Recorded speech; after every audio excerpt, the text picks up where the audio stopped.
this demonstration, I'll be reviewing the functionality of package quantities. Package quantities are typically used when we're talking about things like fluids or oils, where you buy oil in capacities of a gallon or a 6-gallon box or a 220 quart or 55-gallon drum.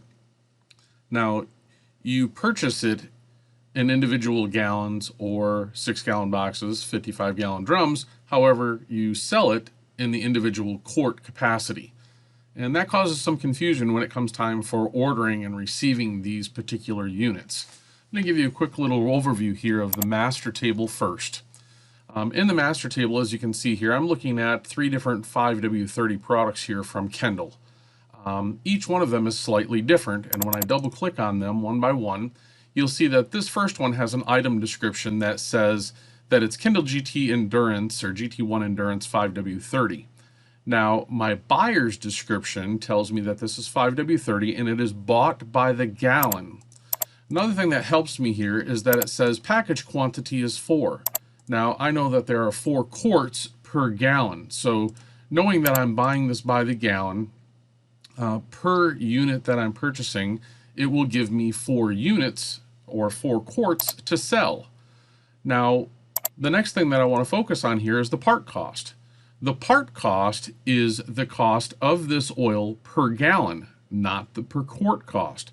The per quart cost is determined based on the division of the part cost and the package quantity. So clearly, with this particular item, with a part cost of $10 and a package quantity of 4, this would give me an individual unit cost, or quart cost in this case, of $2.50. Pretty straightforward.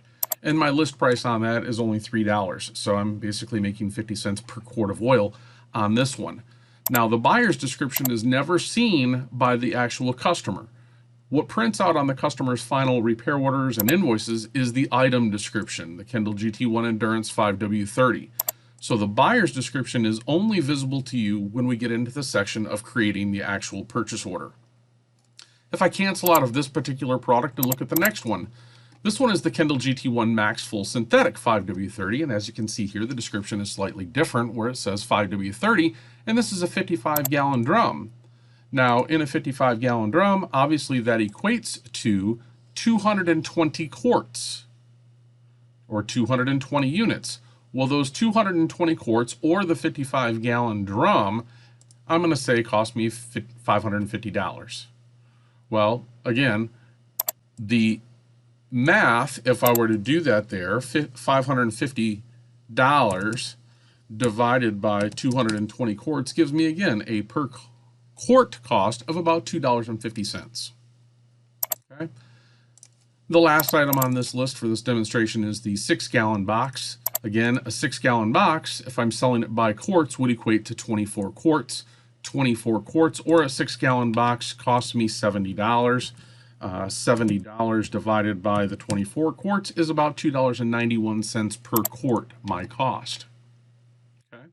So most of your oils have probably already been set up like this, where you're buying them either by the gallon, by the 55-gallon drum, or by the 6-gallon box. If you ever buy oil by just an individual bottle, just a single quart at a time, then there should not be any package quantity in that part number besides maybe just the number 1. So it would just be one package quantity because you're buying it by one individual bottle, and you would put in the individual bottle cost here. I'm going to go ahead and back out of VAST Maintenance at the moment, and we're going to go into VAST Point of Sale and start a stock or a purchase order. When I go to Inventory Management, Purchase and Purchase Returns, and PO Manager, within PO Manager, I'll click on Create.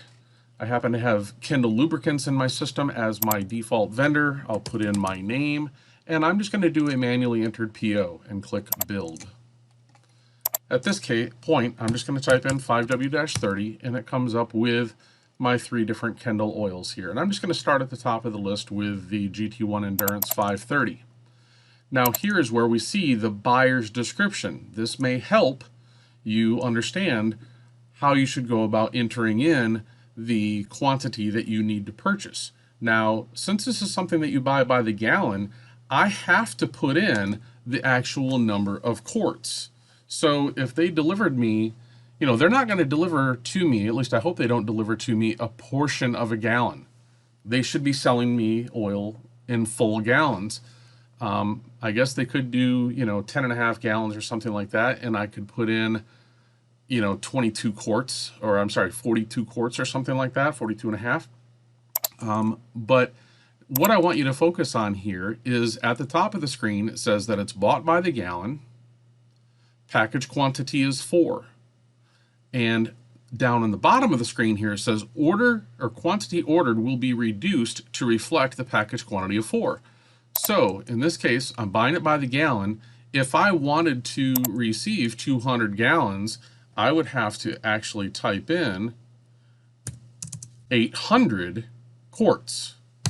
And when I hit tab, it changes that number from 800 quarts, does the math, divides it by 4, and it says, okay, well then you need to buy 200 gallons in order to receive 800 quarts. Now what I'm looking for here on the cost line is the individual cost per gallon.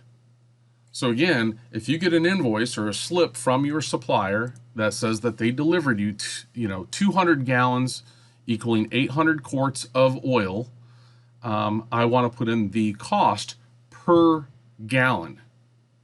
So in this case, I'm going to say that it's $10 per gallon, which gives me an extended cost of $2,000. Obviously $10 per gallon times 200 gallons, $2,000, and that is getting me 800 quarts. And I tab through that line, and I can do the next item. I'll type in 5W30 again. In this instance, I'm going to go with the one that says 55-gallon drum. It shows me a package quantity in the top left-hand corner of 220. And again, quantity ordered will be reduced to reflect the package quantity of 220. So how many 55-gallon drums do I want? Well, in this case, I want to buy one 55-gallon drum. If I wanted, say, 200 quarts, if I type in 200 there, it still just comes back and says, okay, well then you need to order one 55-gallon drum because that's actually going to deliver you 220 quarts. If I wanted 300 quarts, if I type in 300, it says, well, then you're going to need to buy two 55-gallon drums because they're not going to break the drum open and give you one full 55-gallon drum and then a partial 55-gallon drum. They're not going to do it. They're selling you complete units. So a complete 55-gallon drum. So again, in this case, if I wanted, say, 600 quarts, well, it drops it down and says, well, then you need to buy three 55-gallon drums, obviously. In this case, I'm just going to put in the number 1. I just want to order one 55-gallon drum, which I know based on that is going to give me 220 quarts, and I put in the cost of the 55-gallon drum itself. In this case, I'm going to say that the cost of the 55-gallon drum is $525. And lastly, I will put in the Kendall GT here, and this one with the buyer's description of 6-gallon box. So how many quarts or how many 6-gallon boxes do I need? Well, if I put in the number 2 here, it just converts it back down to 1 because it's trying to do the math based on 24 quarts. So if I need 72 quarts, it tells me, well, then I better buy 3 6-gallon boxes. And I would put in my individual 6-gallon box cost. So in this case, I'll say that each 6-gallon box costs me $75 for a total of $225 for the 3 of them. So at this point, I have created a purchase order for 3 different oils bought by 3 different capacities, showing me a PO total of $2,750, showing me the individual units. So here I've got 800 quarts coming, or 200 gallons.